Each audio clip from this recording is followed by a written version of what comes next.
खुलुमबाय लोगोफोर, बर'नि रानि 2.0 चेनेलाव गोजोन फुंबिलिनि अननाय आरो सिबिनायखौ बयनिसिमबो जासिहरनाय जाबाय। दिनै 14 मार्च 2026 सनिबार बाराय। सरासनस्रायै दिनैनि सानखौ जोबोर मोजां होनना बुंनाय जादों। बेजों लोगोसे खायसे राशिफोरनि थाखाय सोलोंथाइ आरो बराद फारसे गाब गोनां जानानै फैगोन। फै बिदिब्ला मोनथिना लादोनि मोन 12 राशिफोरा दिनैनि सानाव बोरै बारलांगोन बेनि सोमोन्दै।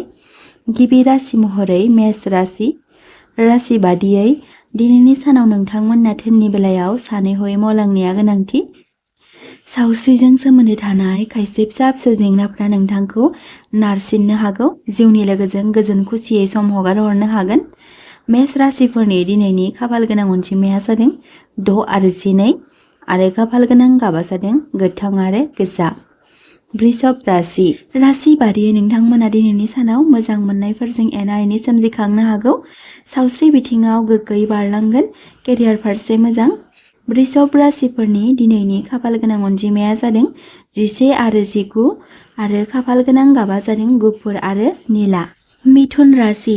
राशि बादियै जायखिजाया खामानि बिथिङाव मोजाङै नायबिजिरनाया गोनांथि। नखराव अनज्लायनाय फैगोन। खरसा फारसे सांग्रां जानाया मोजां। समाजारि बिथिङाव अनसायनाय मोननो हागोन। मिथुन राशिफोरनि दिनैनि खाफाल गोनां अनजिमाया जादों 4 आरो 6 आरो खाफाल गोनां गाबा जादों निला। कर्कट राशि। राशि बादियै जायखिजाया खामानि फारसे धर्ज हमना सोलिलांनाया मोजां। नखराव गोरोबलायनानै सम हगारहरनो हागोन। मोजां मोनलायनायफोरनि थाखाय मोजां सान। कर्कट राशिफोरनि दिनैनि खाफाल गोनां अनजिमाया जादों 7 आरो 17 आरो खाफाल गोनां गाबा जादों गुफुर आरो कमला गाब। सिंह राशि। राशि बादियै गुबुननि सिगाङाव सांग्राङै सोलिलांनाया मोजां। फिसा फिसौ थिरांथाजों नखराव सोलायनाय मोननो हागोन। केरियार फारसे मोजां। सावस्रियाबो मोजाङैनो बारलांगोन। सिंह राशिफोरनि दिनैनि खाफाल गोनां अनजिमाया जादों 3, 9 आरो 12 आरो खाफाल गोनां गाबा जादों गोजा। कन्या राशि। राशि बादियै गोसोआव फिसा फिसौ बाथ्रा खोथाखौ गनायनाय मोनखांगोन। गोसोनि खोथाखौ गुबुननि सिगाङाव सानै हयै फोरमायथिनाया मोजां। केरियार फारसे मोजां। कन्या राशिफोरनि दिनैनि खाफाल गोनां अनजिमाया जादों 4, 8 आरो 10 आरो खाफाल गोनां गाबा जादों फान्थाव गाब। तुला राशि। राशि बादियै हरखाबै थिरांथा लानायनिफ्राय सांग्रां जानाया मोजां। गावनि सायाव सांग्रां लाखिनाया गोनांथि। नखराव अनज्लायनाय फैगोन। मोजां मोनलायनायफोरनि थाखाय मोजां सान। तुला राशिफोरनि दिनैनि खाफाल गोनां अनजिमाया जादों 9 आरो 11 आरो खाफाल गोनां गाबा जादों गलाब। वृश्चिक राशि। राशि बादियै दिनै वृश्चिक राशिफोरा जेंनाफोरखौ बोस्रांना लानो हागोन। जायखिजाया खामानिनि बिथिङाव मोजाङै मावलांनाया गोनांथि। दिनैनि सानाव नोंथांमोनखौ बरादा हेफाजाब होगोन। सावस्रि फारसे मोजां। मोजां मोनलायनायफोरनि थाखाय मोजां सान। वृश्चिक राशिफोरनि दिनैनि खाफाल गोनां अनजिमाया जादों 4 आरो 6 आरो खाफाल गोनां गाबा जादों गोमो आरो गोजा। धनु राशि। राशि बादियै नोंथांमोना दिनैनि सानाव फिसा फिसौ बाथ्राखौ लानानै सांग्रां थानाया मोजां। हरखाबै थिरांथा लानाया गोनांथि। केरियार फारसे मोजां। बरादा हेफाजाब होगोन। जिउनि लोगोजों मोजां सम हगारहरनो हागोन। सावस्रि फारसे जानाय लोंनाय बिथिङाव सांग्रां जानाया मोजां।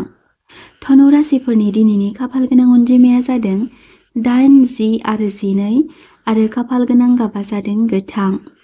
मकर राशि।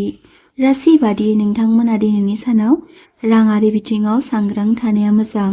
हाखु दाखुयै थिरांथा लानायनिफ्राय गोजानाव थानाया मोजां। नोंथांमोना जिउआव गोथौयै साननो हानाय गोहो फैखांनो हागौ।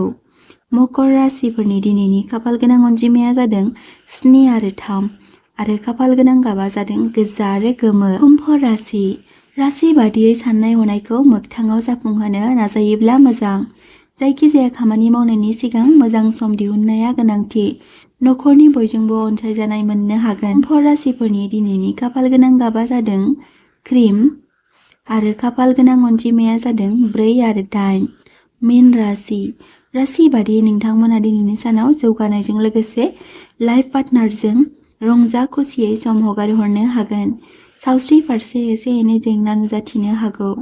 मीन राशिफोरनि दिनैनि खाफाल गोनां अनजिमाया जादों 5 आरो 10 आरो खाफाल गोनां गाबा जादों मेरुन। लोगोफोर, जाय बिथांमोना दिनैनि सानसेयारि फानजामुथि फरायथिनाय भिडिअखौ जोबजासिम नायजोबलांबाय, बिथांमोननि थाखाय आंनि गोसो गोरबोनिफ्राय हाजासे अननाय आरो सिबिनायखौ बावहरनाय जाबाय। आरो बेजों लोगोसे नोंथांमोना दिनैनि बे भिडिअखौ नोंथांमोननि लाइफआव एसेब्लाबो इउसफुल मोनदोंब्ला कमेन्ट बक्सआव कमेन्ट खालामनो दाबाव।